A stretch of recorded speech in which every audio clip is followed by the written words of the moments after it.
This interview is made possible by the VIEW Conference, the biggest computer graphics conference in Italy. This year, our dates are from the 17th to the 22nd of October. And for details about the conference and tickets, please visit the website viewconference.it. Hi, everybody. My name is Marilena Gutierrez. I am the director of the VIEW Conference, and I will be your host for today's interview. Today, we are interviewing Madeline Sharafian. She's the director of the short film Burrow. Maddie, welcome. Thanks for being here. Thank you so much, Maria Elena. I'm very excited. Let's dive in. Why did you choose the medium of animation as your preferred art form? I grew up without television. Like I had a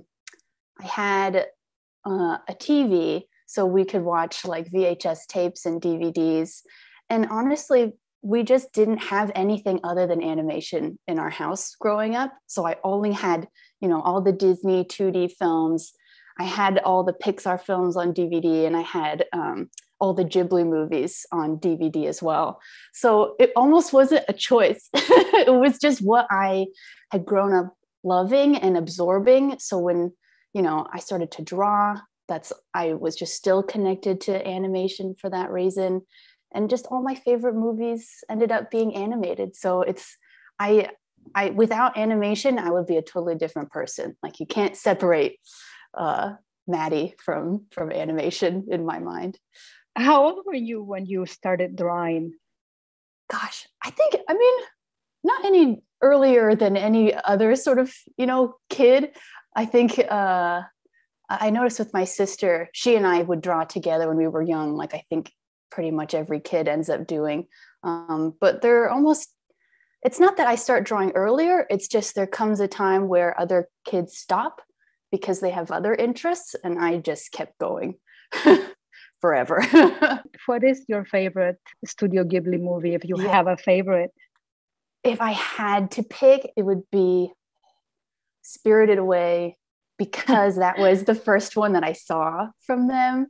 That was the first time I had seen animation outside of like American style animation at all. So just the flavor was different. I was so enchanted. I was like the same age as the main character, Chihiro, when that movie came out. And I was kind of like a selfish little girl. So when I watched that movie and she transformed and became like a really wonderful person, I kind of felt like I became a little bit better too. And I'd never had a movie really feel like it changed me as a person before. So I love that one. I watch it all the time still. It's so good. What inspired the story of Burrow? Where does it come from? Yeah, there's sort of like two halves of the inspiration. And one half is like the visual side, which is a lot of it is inspired by where I grew up, which was sort of out in a sort of more like nature-y area in California. So we were near some national park, like trailheads and stuff. So I would really see like these little rabbits. And I can remember they have those bright white cottontails. Like it's amazing. And they're so small. And if you're quiet enough, you can kind of get close to them. And then they might see you and you might see them. And then they like dash away into a hole in the ground. And as a little kid, I was always like, no, where are you going? Like, let me follow you. I need to know. Like, I just was so convinced that there was this amazing world underneath the ground. And I was so jealous that they got to go down and look at it. So I've always been very interested in anything, like even in picture books. So they do cutaways and you can kind of see like, this is the underground. Or like in science books where they show like, this is a beaver dam and it's cut in half and this is how it works. And movies like Fantastic Mr. Fox, they do some really incredible, like when they're digging underneath the chicken houses.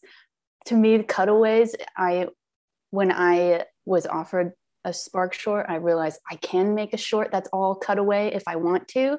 That's something that I wish I could have seen when I was young, because I just love it so much. So that was like the visual component.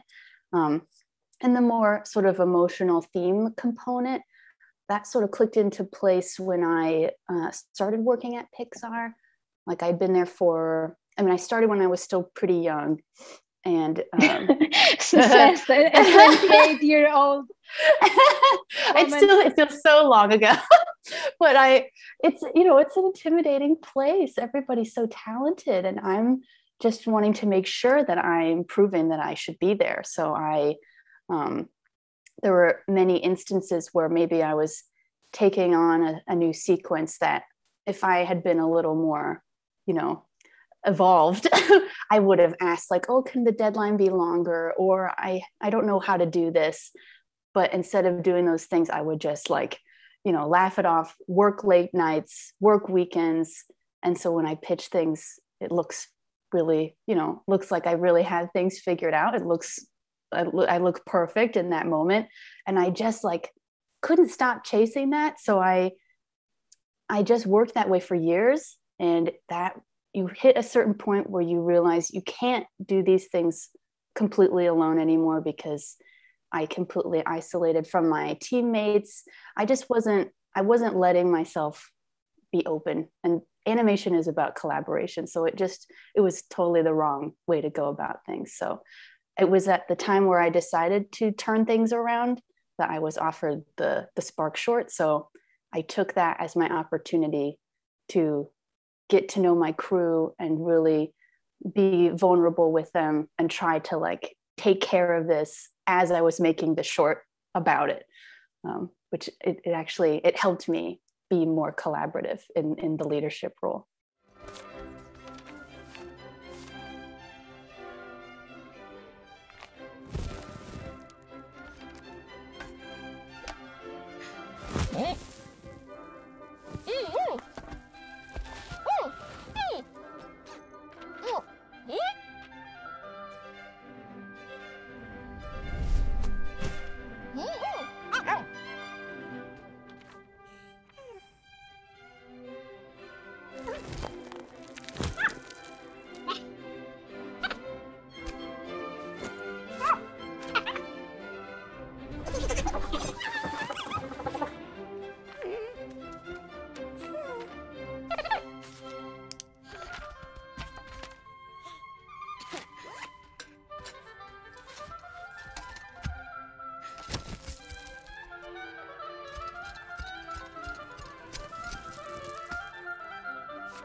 Are you the bunny in the story, or the animals have nothing to do with the real people? Oh no, it's me. I'm the rabbit. that was even my nickname as a child.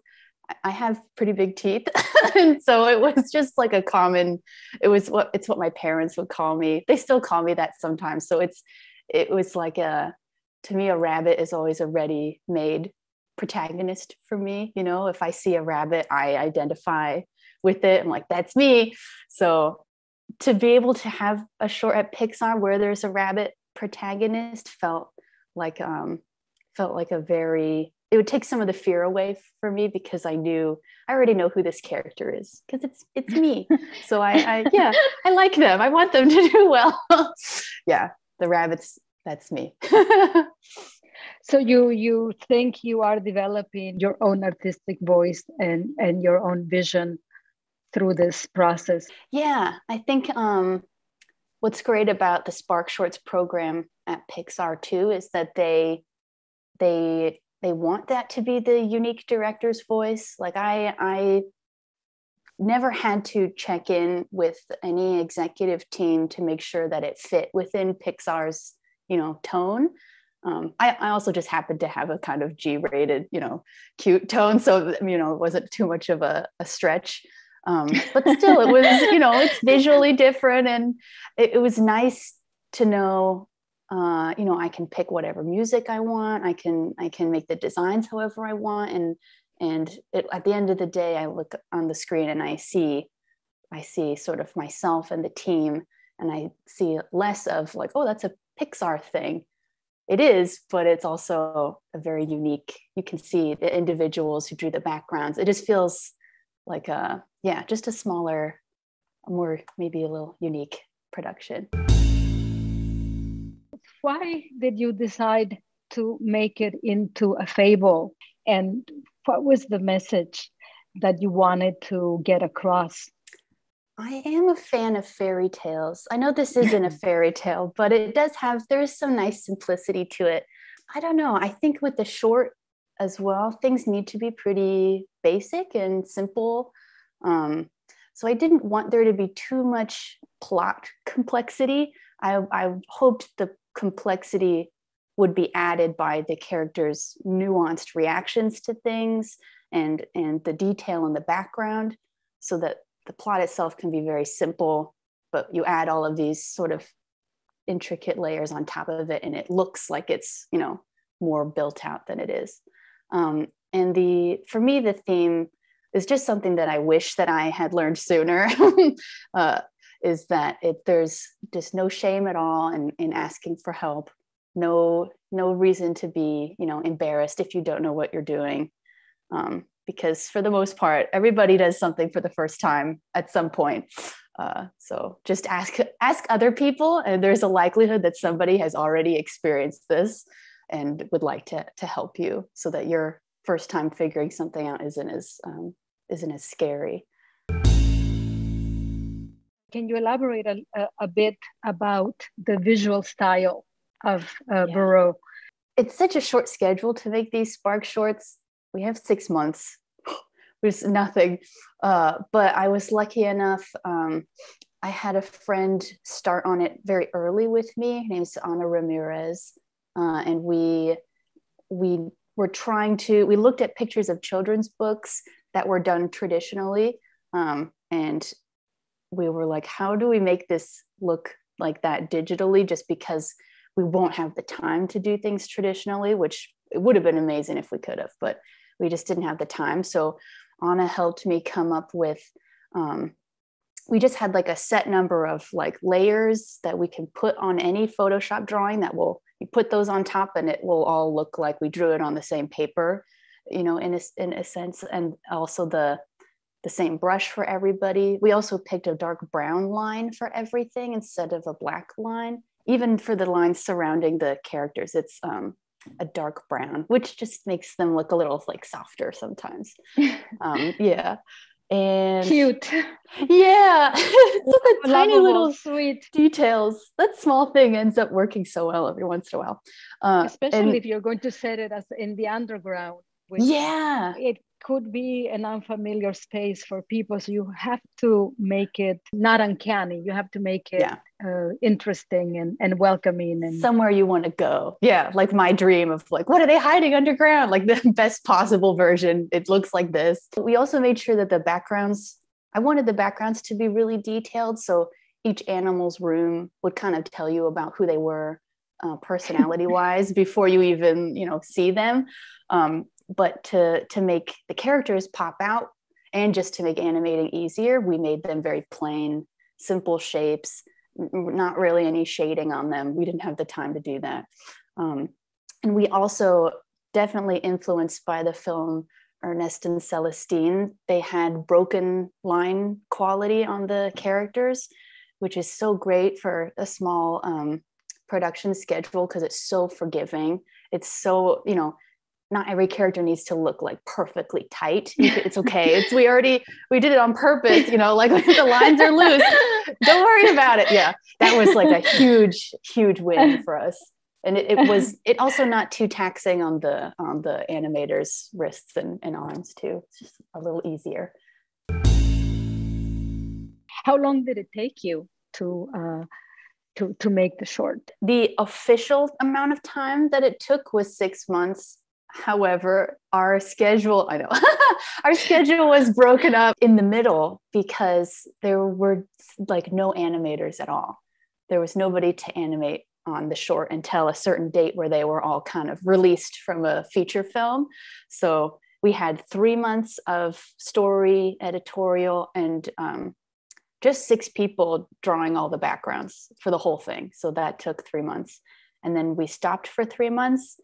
But I mean, I went on to another movie at that time, but I always had the short to pick away at. So I definitely kept that, ball rolling up the hill for those 3 months. And then the last 3 months, we got animators on that first day, and then we finished the whole thing. So it's more 9 months than 6 months.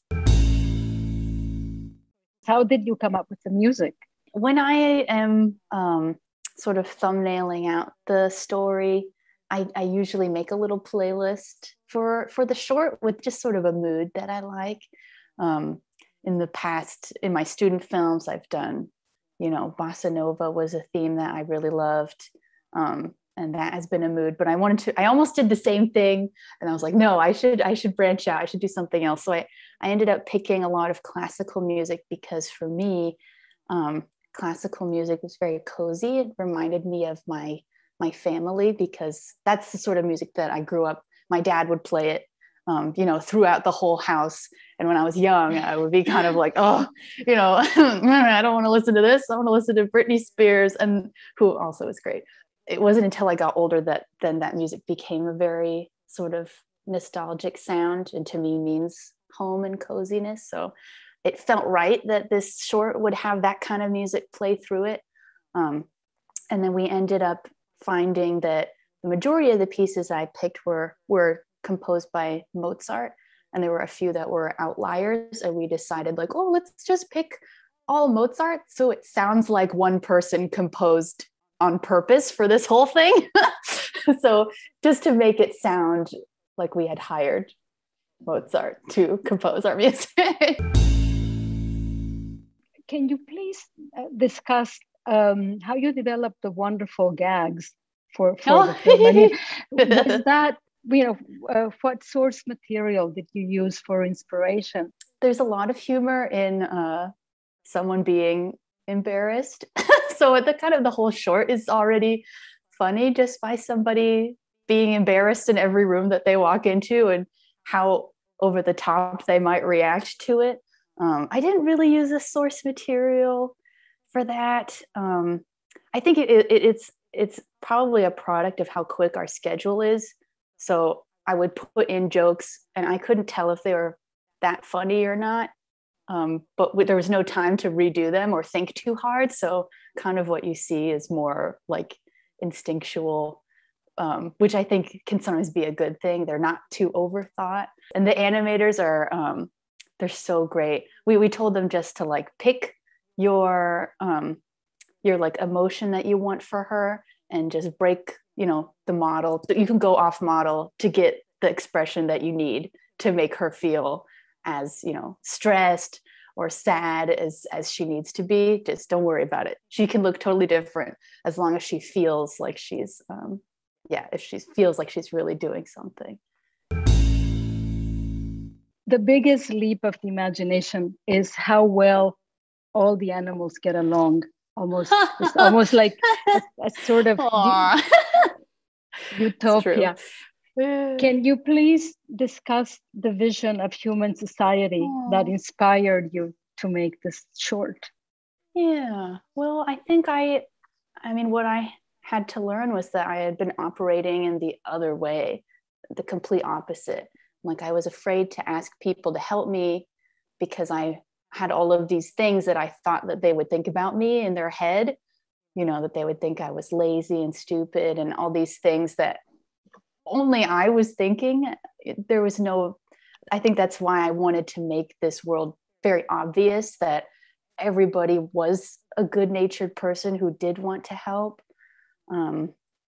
Everything that she was afraid of was in her head. So I mean, maybe it was just a product of where I was. I really was surrounded by these really helpful people, but I like to believe that, people are inherently good. And if you need help, there's always, in every tragedy that's happening in the world, there's always good people trying to help you. So I think it's just zooming in on those people. And those are the the people that I will imagine when I need help and I need to ask for. I'll just imagine they're on the other side of it because usually they are. What was the most difficult sequence to achieve? There's one at the very end. It's the one where you pan through her finished home, or like they're in the process of building it. And it's every character. The background is very large, and we had to animate it almost like a Disneyland dark ride, where it's like the animals are kind of animatronics who are active when the camera is on them, and then the second the camera leaves, they like pose in place. So there were really only a couple of animals moving at the same time, but it was still just this huge file. So much work to put everything together. And then we had some timing issues because that last shot it has to be timed to the music exactly right, so she can hit the mailbox on the right beat. And we ran into some problems near the very end where things were not lining up to the music.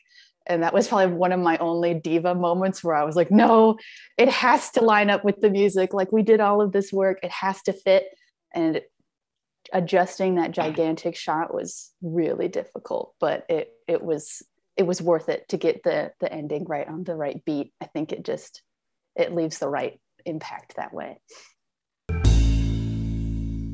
If you were to write a letter to your younger self, what would you say to her?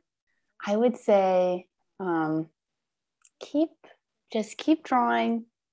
Maybe you don't have to worry quite as much about homework as you're worrying right now.